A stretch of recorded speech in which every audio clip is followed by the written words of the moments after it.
5장 9절부터 11절입니다. 고린도전서 5장 9절부터 11절. 고린도전서 5장 9절부터 11절입니다. 내가 너에게 쓴 것에 음행하는 자들을 사귀지 말라 하였거니와, 이 말은 세상에 음행하는 자들이나 탐하는 자들과 도색하는 자들이나 우상 숭배하는 자들을 도무지 사귀지 말라는 것이 아니니, 만일 그러하려면 세상 밖으로 나가야 할 것이라. 이제 내가 너에게 쓴 것은 만일 어떤 형제라 일컫는 자가 음행하거나 탐남하거나 우상 숭배를 하거나 부욕하거나 술 취하거나 도색하거나 사귀지 말고 그런 자와는 함께 먹지도 말라 함이니라. 아멘. 우리 기독교인이라면 어떤 사람들일까? 우리 거룩한 백성이라고 말씀을 드렸습니다. 거룩한 백성, 다시 말하면 그리스도의 제자된 사람들입니다. 주께서는 우리에게 너희는 나의 제자라. 제자는 스승으로부터 배워서 그 배운 것 가지고 살아가는 사람들이죠. 그래서 제자는 스승의 모습을 닮아가요. 제자는 스승의 삶을 닮아갑니다. 스승이 가르친 것에 대해서 우리는 그걸 가지고서 세상 속에서 역사를 쓰고 역사를 만드는 삶을 살아가는 사람들이 바로 제자입니다. 그럼 제자들은 어떤 삶을 살아야 되겠죠? 스승의 삶을 살아야 되는데 우리는 그리스도의 제자라. 그럼 그리스도의 삶을 본받아가야 돼요. 그리스도의 삶은 바로 거룩한 삶입니다. 세상으로부터 구별되었다는 것이죠. 죄로부터 구별되었다. 우리가 다시 말씀드리면은 우리가 세상의 풍습을 따르지 아니하고 또 세상의 윤리도덕을 따르지 아니하고 하나님의 법을 따르는 삶을 살아갑니다. 주님께서 평생 동안 사시면서 그분의 33년의 공생애를 통해서 우리에게 보여주신 복이 뭐냐면, 나는 아버지께서 말씀하신 것만 이루러 왔도다. 내 뜻을 이루러 오지 않았다. 나는 내가 오늘 우리에게 본을 보여주는 것이요, 제자에게 가르쳐주는 거예요. 이런 삶을 살라는 거예요. 네 소견대로 살지 말고 아버지께 너에게 가르친 것만 갖고는 살라. 내가 너에게 가르쳐준 것 갖고 살라. 이게 바로 제자의 도입니다. 근데 고린도교회에 그러지는 못했어요. 사실 고린도교회뿐만 아니라 초대교회가 그렇습니다. 초대교회는 불과 세워진 지 몇 년 안 돼서 모두가 다 타락의 길을 걸어갑니다. 그 중에서 가장 간악한 일을 많이 했던 곳이 바로 고린도 교회였을 뿐입니다. 초대교회는 아주 고질적인 병을 가지고 살아갑니다. 아주 고질적이죠. 아주 고질적인, 아주 고칠 수 없는 불치병입니다. 이 불치병이 뭐냐면 자기 소견대로의 삶이에요. 그렇게 된 이유가 있어요. 초대교회에 가장 큰 문제를 일으켰던 그런 고질병이 어떤 고질병이냐면 샤머니즘적인 신비주의예요. 신비주의는 사실 여러분들 모두가 다 샤머니즘입니다. 동방의 종교에서 온 것이죠. 우리가 예수를 증거할 적에도 봐봐라, 병든 자가 치유됐잖냐, 그러니까 예수다. 주께서는 말씀하시다 그건 귀신도 아니라. 여러분, 그러기 때문에 예수가 될 수 없어요. 예수님은 여러분들 바로 창조주라는 것이죠. 그분이 우리의 구원자라는 것이죠. 우리를 구원하기 위해서 그분께서 6월절 어린 양이 되셨어요. 6월절 어린 양이 되셔서 우리를 위해서 십자가에서 피 흘려 죽으십니다. 왜 그렇게 죽으시죠? 인류의 죄인을 하나님의 거룩한 백성으로 거듭나게 하고 온 인류들이 범죄하는 낱낱이 범죄를 모두가 사하시기 위해서 주님은 이 땅에 죄 있는 모양으로 오셨습니다. 인간의 모습으로 오신 주님께서 십자가에서 못 박혀 죽으시고 우리를 당신과 완전하게 하나 되기 위해서 세례를 받았습니다. 세례라는 것은 단순하게 내가 머리에다 손을 얹는 것이 아니라 손을 얹는 자가 세례받는 제물의 안에 들어가는 것이라 했습니다. 그럼 제물이 되신 예수님께서 우리의 희생 제물 되신 예수님의 육체 가운데 우리는 다 들어간 자가 되었습니다. 그래서 로마서 6장 3절을 보시면 그리스도와 함께 세례받은 너희는 그와 함께 세례받음으로 장사되었다라고 말하는 겁니다. 다시 말하면 우리는 예수 그리스도 안에서 우리가 완전히 예수 안에 우리 들어갔습니다. 세례를 받을 적에. 그리고 예수님 안에서 우리는 하나가 되어버렸습니다. 일체가 되었습니다. 분리할 수 없는 상태입니다. 그리고 과거에 내가 살아왔던 모든 삶의 방식을 살아가던 나, 죄인 중에 죄인이 계셨던 나, 세상의 풍습을 가지고 살아가던 나, 나의 정욕과 나의 가치관을 역사의 무대 가운데 실현하기 위해서 살아오던 나, 그런 나는 그리스도 안에서 완전히 그리스도의 육체 가운데 들어간 자가 되었습니다. 그리고 주님은 십자가에 못 박혀 죽으실 적에 나도 예수 안에서 나라는 존재가 죽게 됩니다.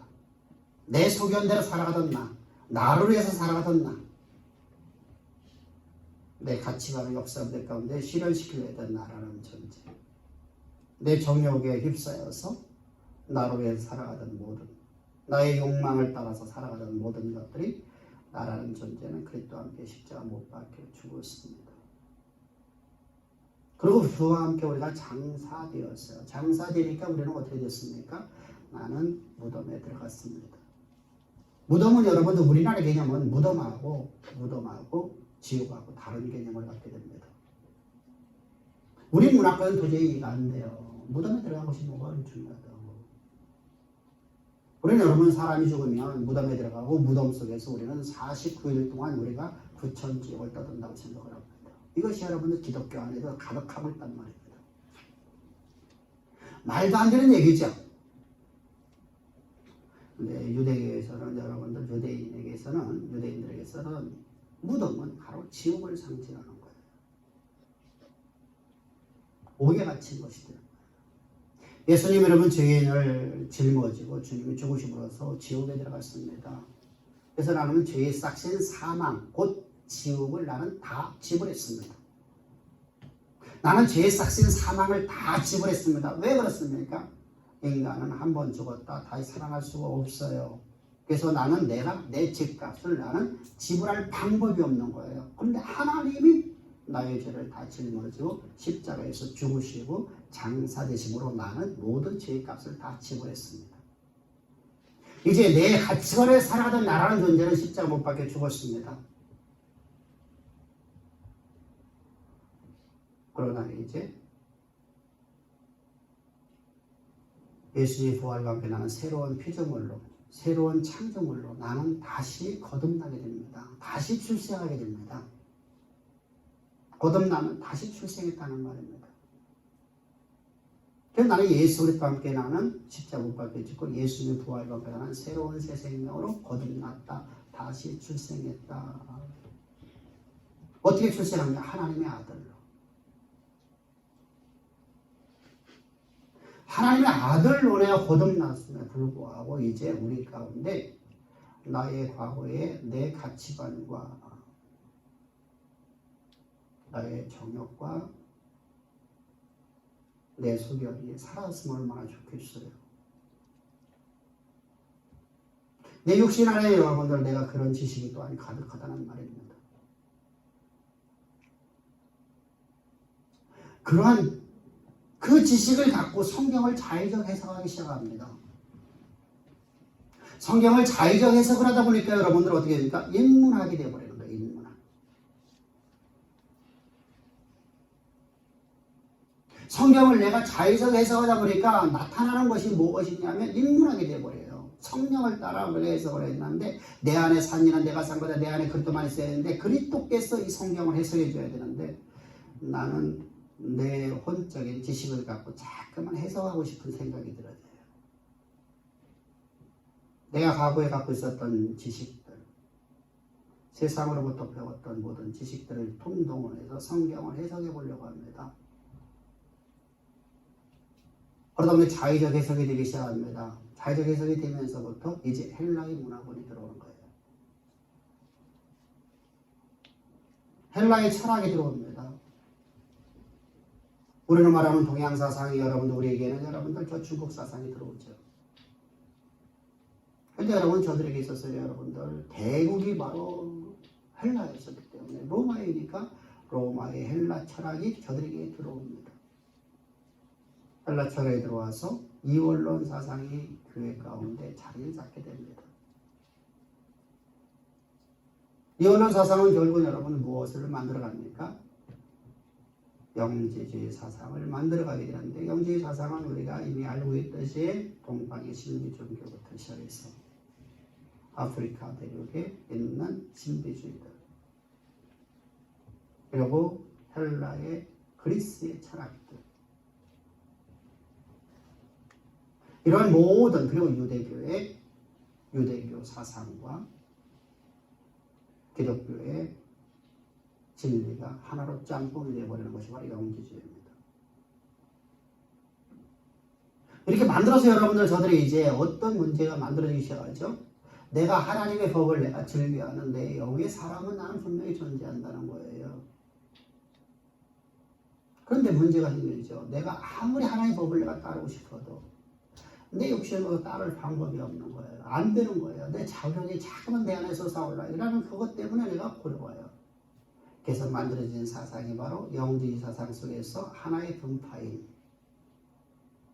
영만 구원받는 거구나. 우리는 영만 구원받고 혼이라는 저 육이라는 존재는 우리는 구원받는 게 아니로구나.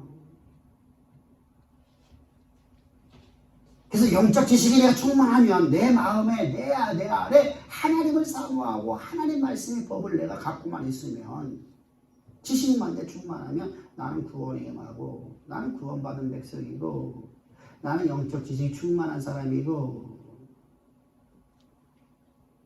육으로 나는 마음대로 살아도 된다라고 하는 거짓 신앙체계가 자리를 잡게 됩니다. 이것이 초대교회의 가장 큰 고질병 중에 하나입니다. 우리는 하나님께서 우리를 제자로 삼으셨거든요. 제자는 여러분들 스승의 가는 길을 걸어가는 것이 여러분들 제자예요.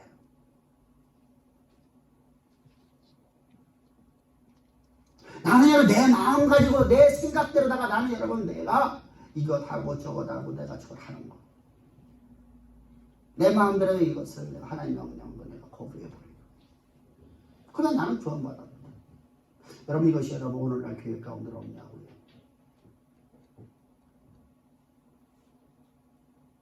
우리 가운데 충만하거든요. 우리 공동체 안에도 있어요.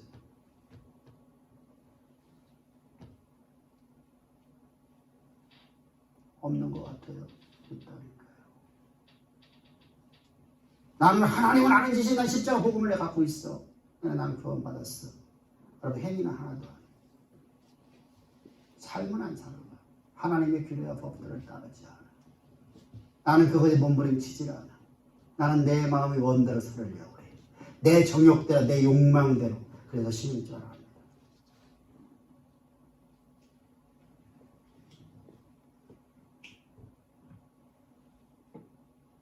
여러분들 깨닫기를 주여 축복합니다. 여러분들 이것이 바로 영지주의 사상이에요. 이것이 여러분들 발전되어지면 어떻게 됩니까? 내가 온갖 악을 행하면서도 내가 아버지의 아내를 내가 데리고 살면서도 취하면서도 나는 구원받았다고 합니다. 파당을 만들고 나는 구원받았다고 합니다. 상대방에 대해서 욕을 하고 멸시하고 조롱을 합니다. 세상하고 똑같지 않습니까? 하나님은 우리를 구별된 사람으로 우리를 갖다가 거듭나게 하고 하나님의 제자를 삼았었는데 제자의 도를 향해 살라고 하는데 우리는 그렇게 살지는 못해. 하나로 배우면 두 개가 허용되고 두 개가 허용되니까 쓸데가 허용돼요.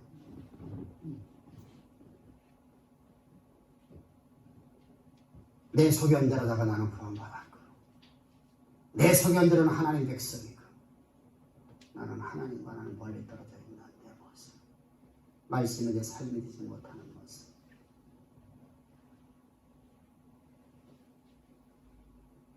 이 모습이 바로 고린도 교회였습니다. 그런 자들에게 지금 하나님은 말씀하시는 겁니다. 너희들이 유월절 어린 양이신 예수의 십자가의 구속에 얹혀올 때 거듭난 백성들, 너는 그 십자가를 깊이 생각을 하는 겁니다. 그 십자가를 너희들 깊이 묵상을 하는 겁니다. 제자의 도를 행하라는 겁니다.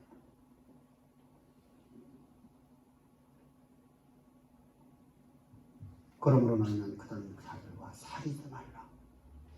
그런 자들하고 사귀지 말라. 그런 자들과 함께 섞이지 말라는 겁니다. 그런 자들과 함께 너희는 있지 말라는 겁니다. 그들을 내가 쫓으라는 겁니다.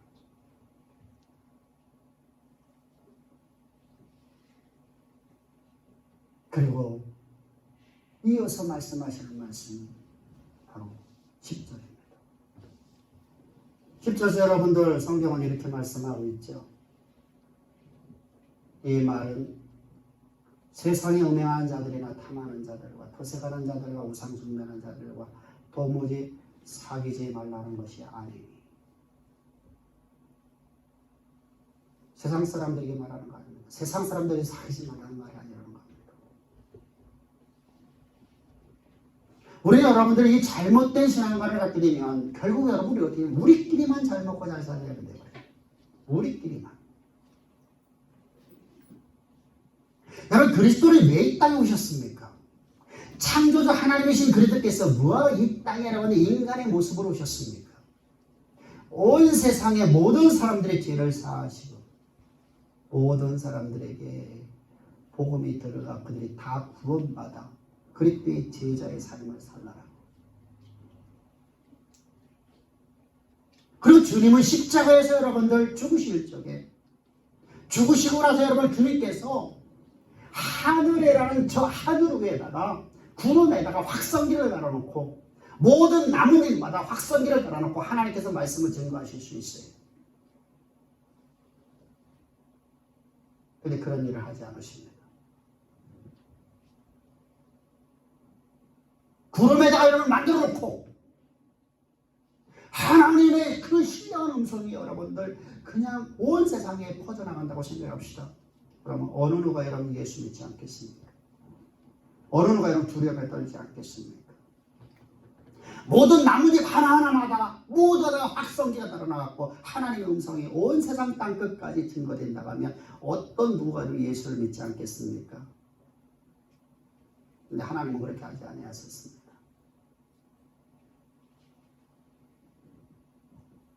주님은 부활하시고 나서 제자들에게 찾아오십니다. 그리고 제자들에게 그렇게 남은 사역을 가르쳐 주십니다. 내가 너희를 통해서 나의 남은 사역을 이 땅에 이루리라.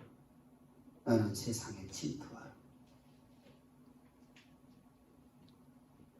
세상에 도피하지 말고 세상 가운데 침투해서 온 세상 모든 족속으로 하여금 제자를 삼아 그들에게 복음을 가르치라. 제자의 도를 가르치라. 이게 주님의 마지막 남은 사역이었습니다. 그 일을 하는 자에게 내가 모든 필요한 걸 내가 다 주리라. 이게 성경입니다. 그 일을 하는 자에게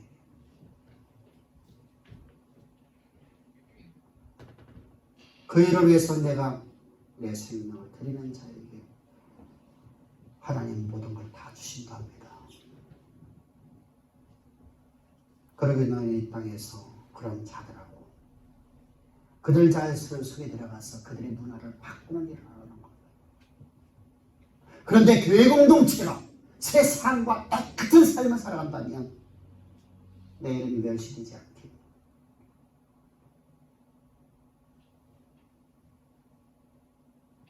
네가 오늘 세상 사람들과 똑같은 가치관을 갖고 살아간다고 하면 세상에서 나에 대해 뭐라고 말하겠니? 세상은 나를 향해서 말할 것 아니니 보잘것없는 신이라고 조롱하지 않겠니? 창조주 웃기는 소리 하네 라고 하지 않겠니? 그러므로 너희는 그런 자들을 내어 쫓으라는 겁니다. 그런 자들은 네 기준 가운데 있지 못하다는 겁니다. 그러나 세상 사람들을 말하는 것이 아니다. 너희는 세상에 들어가라는 겁니다. 세상 속에 너희는 거하면서 세상을 바꾸랍니다. 그들로 복음을 듣게 하라는 겁니다. 복음을 듣게 하기 위해서 우리는 우리의 삶 속에서 오늘도 하나님의 법을 즐겨하는 자가 되어야 됩니다. 하나님의 원하심을 따라 내가 나의 원함을 따라 살아가는 게 아니라 나는 오직 그리스도를 위하여 살아가는 삶을 살라는 것이지.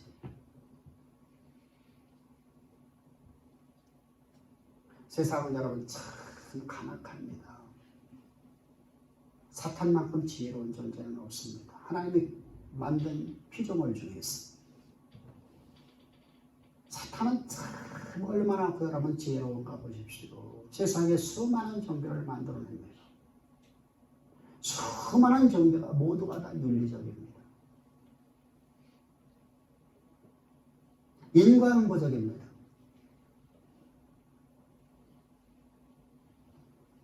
여러분들 그들의 윤리적인 모습은 참으로 아름답게 여러분들 종교성을 갖고 나갑니다.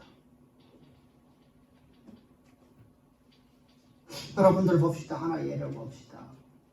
우리나라에 여러분 유교라는 것이 있습니다. 불교와 짬뽕돼서 여러분들 이제 무속적으로 가고 있는 모습들을 많이 보입니다만 하여간에 유교라는 곳에서 우리는 부모에게 효라는 걸 밝힙니다. 살아있는 부모에게 효라랍니까? 죽은 부모에게 효라는 겁니다. 죽어있는 부모를 향해서 우리는 보고를 하고 애통하고 그에게 내가 잘못했던 것을 기억하면서 뭐하다? 제사를 드리면 효를 다한 거로 생각을 합니다. 그래서 제사 때만 효하는 거예요. 그렇게 가르칩니다. 진정한 효는 뭘까요?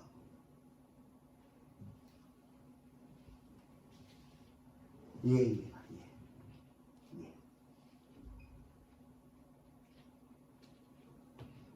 부모의 말 앞에 우리가 순종하는 것이 바로 효입니다. 어떤 부모가 여러분 자녀가 잘못되기를 원하겠습니까? 어떤 부모가 여러분들 생선을 다루는데 뱀을 주겠습니까? 어떤 부모가 고기를 달라는데 썩은 고기를 주겠습니까?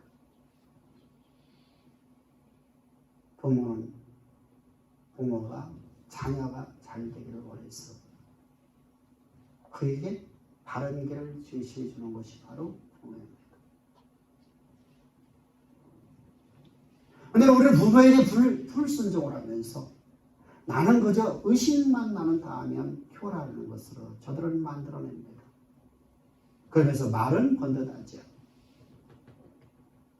부모의 말에 순종하라. 여러분들 내가 아무리 내 욕심을 갖고 내가 여러분들 아무리 나라는 옛사람의 모습을 갖고 부모의 말에 순종하려고 순종이 안 돼요. 나는 내 인생이 내 것인데 내 스스로 내가 나를 위해서 살아가야 되지. 왜 부모님이 나를 간섭하냐는 거죠. 이것이 바로 과거에 내가 살아오던 삶의 모습이에요. 모든 사람이 그 길을 가요.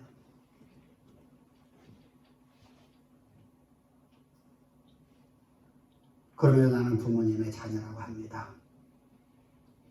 그런데 하나님과 나의 관계는 그게 안 돼요. 하나님은 사랑의 것이 없지만 당신의 아들을 십자가에 내어주니까 우리를 사랑하셨습니다. 십자가에서 죽이기까지 우리를 사랑하셨습니다. 그 사랑에 우리가 반대되면 하나님은 곧바로 심판합니다. 정이 없습니다. 그 주께서 오늘 말씀하신다. 그들과는 사귀지 말고 세상 속에 나는 질투해서 세상의 문화를 바꾸는 자가 되라는 겁니다. 만약에 너희들이 세상 사람부터 네가 거부된다. 너희가 세상 사람들이 저 살아가는 방식으로부터 네가 완전히 구별되고 싶다고 하면 그건 거짓이에요. 거짓. 그럼 너는 세상 밖으로 나가야 된다는 겁니다. 그래서 영지주의 또한 분파가 극단적 율법주의에서 빠져버립니다. 앞에서 말씀드린 나라는 존재는 여러분들 하나님의 법을 내가 즐겨하기를 내가 너무너무 사모해요. 하나님 원하는 삶을 살아가고 싶어.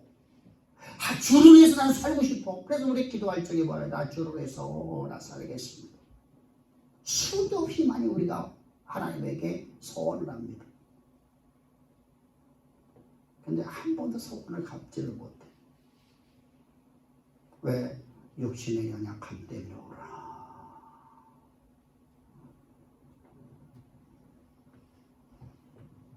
그러니까 나는 그냥 후원받았어. 그래서 무율법주의에 빠지기 시작합니다. 이것이 바로 앞에 보았던 영지주의고, 두 번째 영지주의는 그것을 나는 극복을 해야 된다. 그래서 나는 극단으로 가기 시작합니다. 우리끼리 모여 살면, 세상을 안 보면, 세상으로부터 우리 나가버리면, 세상 밖으로 나가버리면, 우리끼리 살면 그런 모습이 없을 거 아니냐. 그래서 공동체를 만들어서 깊은 산속에 깊은 계곡으로 아무도 보지 못하는 곳으로 외부하고 차단된 곳으로 들어가게 됩니다. 오늘날도 우리 한국에는 그런 곳이 많이 있습니다. 이게 영지주의 사상이에요. 그곳에서 여러분들 우리끼리 공동체 생활하면 음란이 안 나올 것 같은데 나오더라 것입니다. 내 안에서 정욕이 나오더라 것입니다. 그곳에서 또 내 안에 수도 없이 많은 나라는 것이 자꾸만 나오더라 것입니다. 그래서 아이가 태어나면 일생 동안 여자를 보지 못하게끔 남자와 여자를 구별합니다. 그런데 어떻게 아이를 낳았는지 이해 못하겠어요.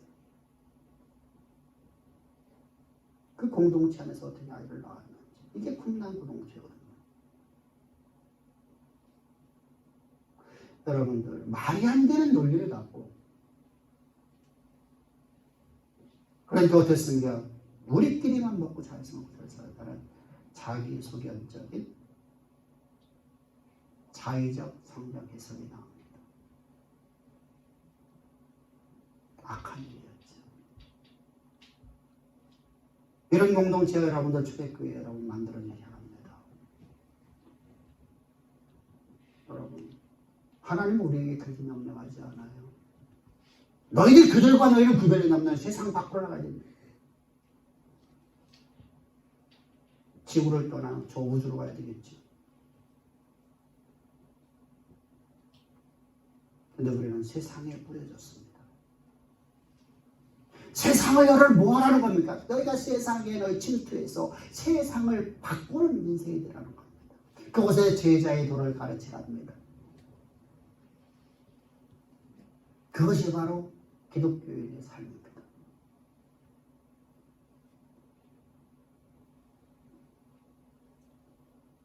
우상 숭배하는 자들, 당시 헬라의 문화 때문에 여러분을 음란히 밥 먹다라는 자가 풍습을 갖고 있는 사람입니다.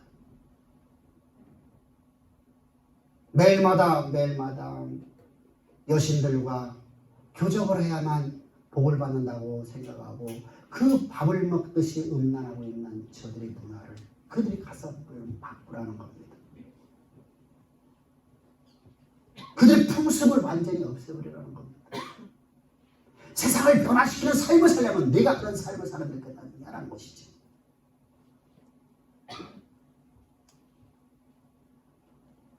말만 먼저 하고 삶을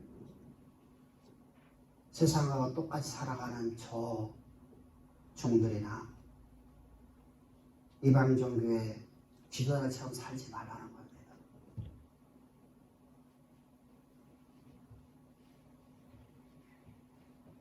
기독교인은 그리스도의 제자입니다.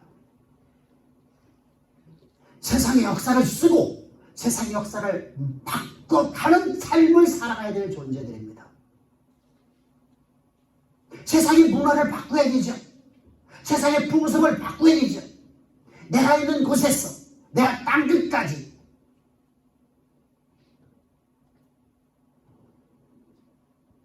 근데 나는 내 형제도 내 가족도 내 친구도 바꾸지를 못합니다. 그러면서 하나님 앞에 나는 뭘 요구합니까? 내게 뭐 주세요, 뭐 주세요.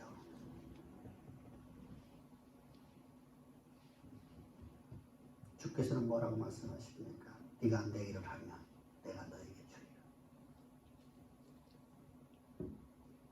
내 일을 하는 것을 내가 너에게 다 채워주리라. 여러분들이 직장생활을 합니다. 여러분들이 그럼 직장은 나를 위한 것이 아니라 직장을 위해서 살아가는 거예요.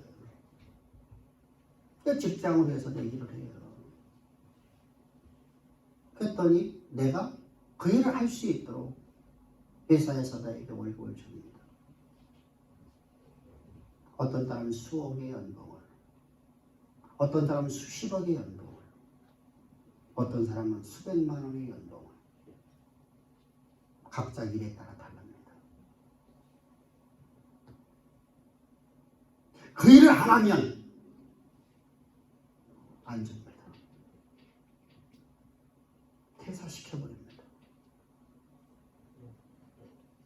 오늘 우리 여러분들, 우리 과연 내가 진정으로 영지주의 사상에 물들어 있는 내 모습은 없는지, 내 모습을 보라는 겁니다.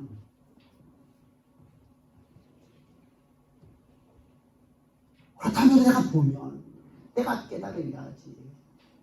스승을 통해서 내가 그걸 배워야지. 내가 이제 삶을 바르게 살아가잖아. 내가 바르게 살면서 내가 세상을 바꿀 수 있잖아요. 내 모습을 통해서 세상 사람들이 과연 하나님이 살아있습니다라는 고백이라고 될 거예요. 너의 모습을 통해서 내가 진정으로 하나님을 내가 찬양할 수밖에 없구나. 이게 여러분들 다니엘의 세 친구들의 모습 아닙니까? 다니엘과 세 친구들 살아났고 메삭과 야벤노의 삶 아닙니까? 세상 속에서 다른 사람을 다 알게 삽니다데 나 혼자 믿는데 내가 어떻게 해요? 주께서는 말씀하여 너는 내 안에 나는 내 안에 창조의 권능을 내가 다 주었노라. 그 너는 그거 사용하지 않을 거예요.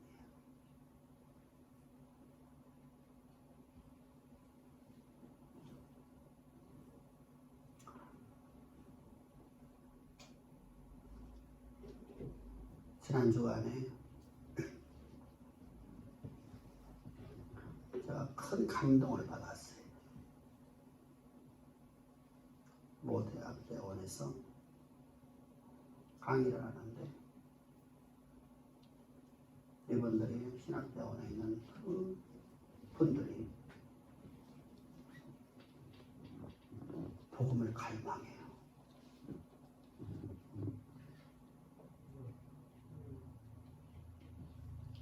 학교 측에다가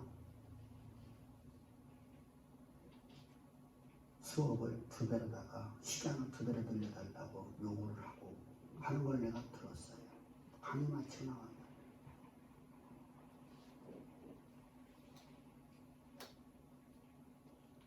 우리는 어떤가요? 우리는 어떤가요? 나는 과연 어떤가요?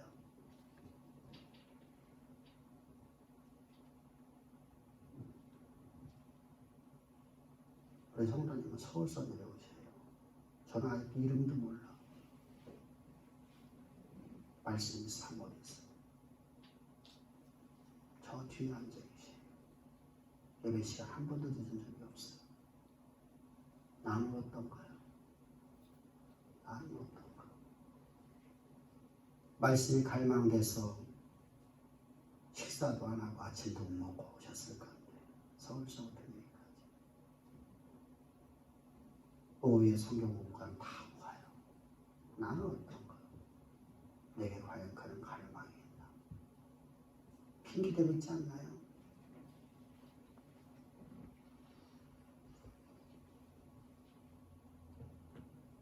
기독교에는 하나님 말씀이 삶의 역사가 되어지는 것이 바로 제자로서 내가 주님부터 배웠던 모든 그 내용이 내 삶에서 역사가 드러나는 것이 바로 제자예요. 그게 바로 기독교예요. 말씀이야, 말씀. 말씀이 그대로 이루어지는 거예요. 없는 것을 있는 것처럼 말씀하시다. 그 말씀이 그대로 있게 하신 하나님의 말씀이 여러분 세상 역사 속에서 드러나는 삶을 살아간다고 하면 세상이 뭐 두렵겠습니까? 세상이 감당 못할 성도가 되지. 그 모습을 보면서 세상은 뭐라고 말할까요? 너희 하나님이야말로 참으로 하나님이다. 너희 하나님 나를 믿자. 내 삶을 통해서 그게 나타나야 될 거 아니에요.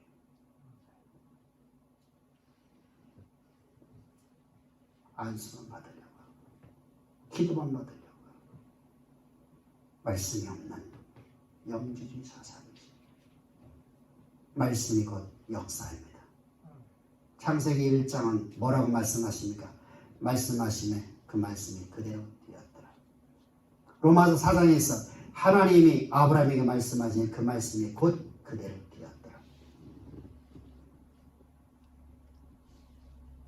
우리는 약속의 말씀을 믿는 믿음으로 살아가는 사람들입니다. 듣지 아니하고 어찌 믿을 수 있으리요? 제자는 스승의 말을 듣고 살아가는 사람입니다. 듣지 아니하고 어찌 살아갈 수 있으리요?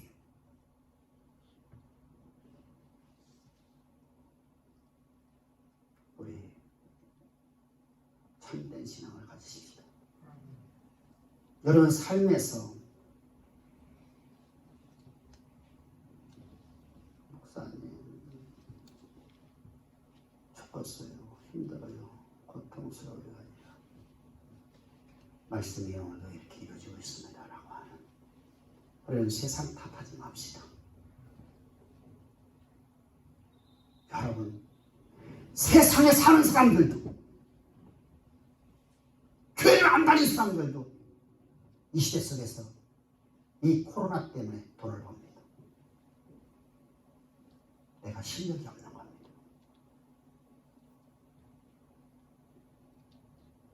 여러분들 제가 공주를 갔다 왔어요.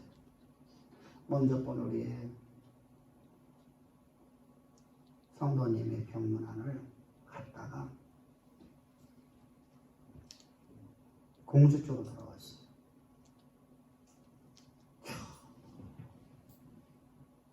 그 집 칼국수가 비싸요. 대전 시내보다 훨씬 더 비싸요. 그런데 준소리 차가 꽉 주차있고 사람들이 밖에 줄 서 있어. 거기는 대체 코로나하고 관계가 없네.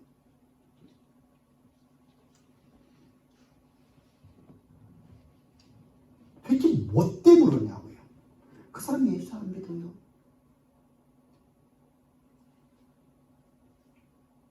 근데 거기는 왜 될까?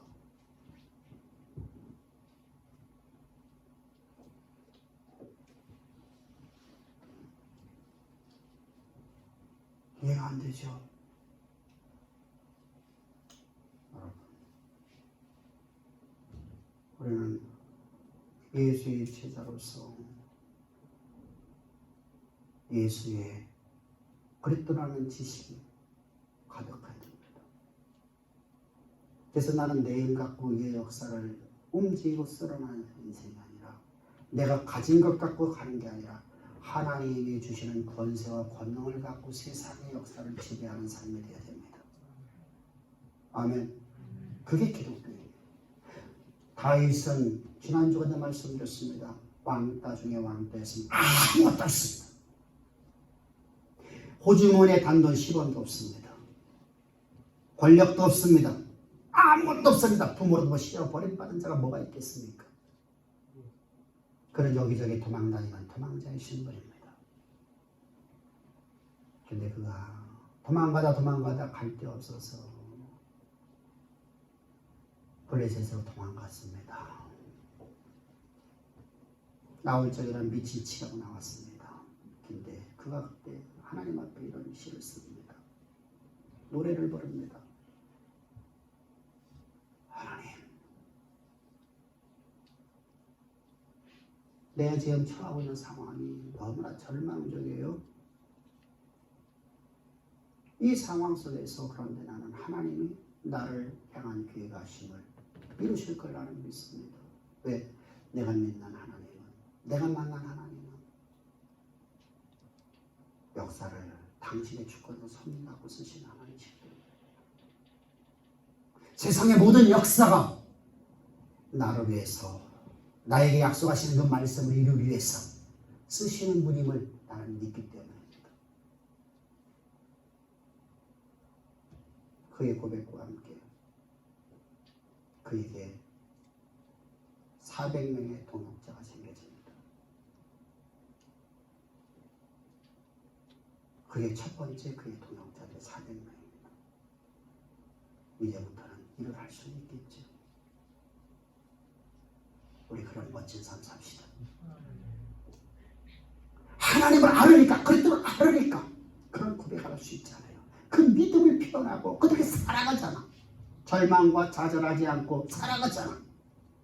어렵다, 고통스럽다, 이 시대가 이러니까 나는 이렇다 망하지 않잖아. 시대가 이렇지만 하나님은 나를 이곳에서 이 역사를 나를 위해서 바꾸실 거라는 믿습니다. 이게 다윗의 신앙이잖아요. 이게 세상에 뿌려진 다윗입니다. 그곳에서 하나님의 영광을 드러내자 그 나라가 하나님 나라가 되어져 버립니다. 우리 그러한 성도가 되십시다. 아멘. 아멘.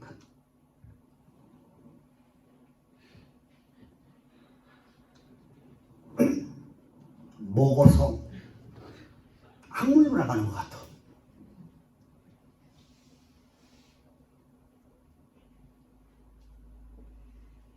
여러분들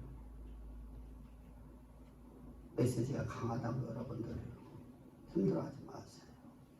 메시지는 지금보다 10배는 더 강해야 여러분 삶 속의 능력이 나타나요. 하나님 말씀은 죽을 것 같아야 돼. 내가 들을 적에 내 마음을 찔러 쪼개야 돼. 그래야만 내가 버릴 수 있어요. 여러분들한테 제가 이렇게 살던 저렇게 살던 말씀 등지에 칠렁콜이 엉키든 이렇게 살던 저렇게 살던 여러분들 복만 받으십시오 라고 하면 여러분들 영광이 나타나지 않아. 여러분 귀에는 듣기 좋죠. 우리 세상에 침투한 자가 되십시다. 세상 속에서 나의 삶이 말씀이 내 삶 자체가 되어지는 삶이 됩시다. 그곳에서 나는 그때의 제자로서의 삶을 살아갑시다. 그러면 하나님은 없는 것을 있는 것처럼 말씀하시는 그 말씀이 내 삶에 그대로 다 주시고 더 큰 소망을 갖고 살아갈 수 있도록 우리에게 모든 것을 채우고 채우시는 창조주 하나님이십니다. 그것이 저는 여러분들이 인생의 여정길 가는 모든 과정 속에서 이 놀라운 역사만이 나타나기를 저는 전하고 있고, 이것이 바로 바울의 설교였고, 이것이 바로 그리스도의 제자와의 모습이었습니다. 우리 그 멋진 삶 살아갑시다.